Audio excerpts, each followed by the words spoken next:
Hi, welcome to Central Methodist University Sports Report. I'm Tyler Wynn. Standing here alongside me is women's basketball head coach James Arnold, following their opening round defeat to the #1 seed Oklahoma City Stars by a final score of 74-39. Coach, first let's just talk about some of your thoughts on the game and the abilities of the Stars. Well, we knew it was going to be obviously really challenging. A combination of them being really, really good, being really experienced at being here at the national tournament, defending national champs, and 16 straight years being here. There's a familiarity that they have that we obviously didn't have.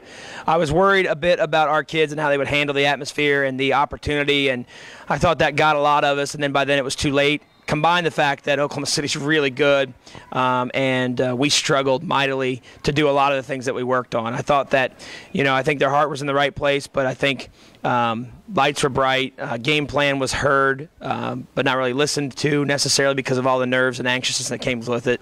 I mean, at the end of the day, one of those teams that played was #2 in the country, and one of them was not. And we got beat up on in about every facet of the game, but at the end of the day, it's a great step for our program to be here. We kind of get a measuring stick of where we're at, and they do that to a lot of teams throughout the year. And so, a couple coaches have already texted and said, look, in 2 or 3 weeks, a smile will return. You'll remember the 25 wins. You'll remember the national tournament berth.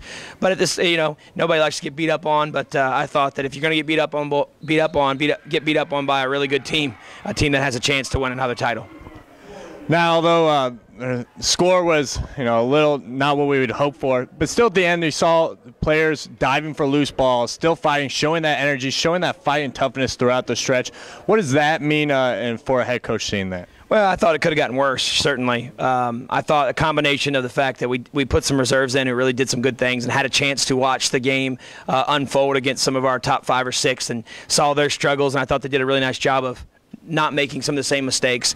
I thought Oklahoma City and Coach Trammell did a really nice job. They were very gracious. They probably could have kept some people in a little bit longer, and I thought she did a nice job of getting some kids some time to play and allowing us to at least figure out a way to get some points on the board. I was really pleased with really seeing some of our younger kids. I thought Kyra Williams figured some things out in the second half, and that's good to see from a sophomore.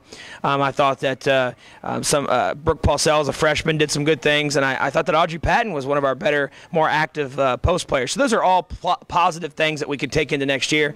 We certainly see the career of 3 outstanding seniors end, and certainly not in the way that they would want them to, although I think Brittany Hodson-Pillar had a really nice night. Raylan Nuss, they were draped all over her, and she really struggled, and Tawanda didn't have her best game of the year as well. But there's some things that you can take away from it, in addition to the fact that we're here getting the experience that hopefully when we're back next year and we have intent and all the intents and purposes of being back, and we're going to upgrade and continue to recruit.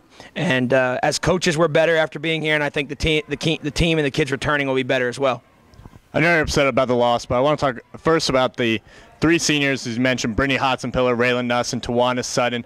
A lot of accomplishments during their career here. Getting to the first Division I national championship, making to the conference championship game. Tawanda was a second-team all-conference selection. So a lot of positives, though, from these 3 players for their career at CMU. No question. And Ray's been here for 4 years with the previous staff. She's been through the good, the bad, and the ugly. Some good previous to us arriving, some great after us getting here, some ugly tonight. So she's been through it all, and Ray's going to do really well in life. She's a great kid. It's got a great head on her shoulders and great family. She's going to do great. Brittany Hodson-Pillar has been a kid that we asked to do some different things from the previous staff, and is just a winner and is a great kid. And Tawanda is a kid that we brought in to help us jumpstart the program from the junior college ranks, and has done that. Done everything we asked of her. She's been a steady hand, and she's certainly going to be missed just like the other 2. So, again, it's a phenomenal year to get here. 25 wins, getting in the conference championship game and falling just short. There's a lot of things that we can look back on and get better from, and you tend to just need to look at the positive on a day like today.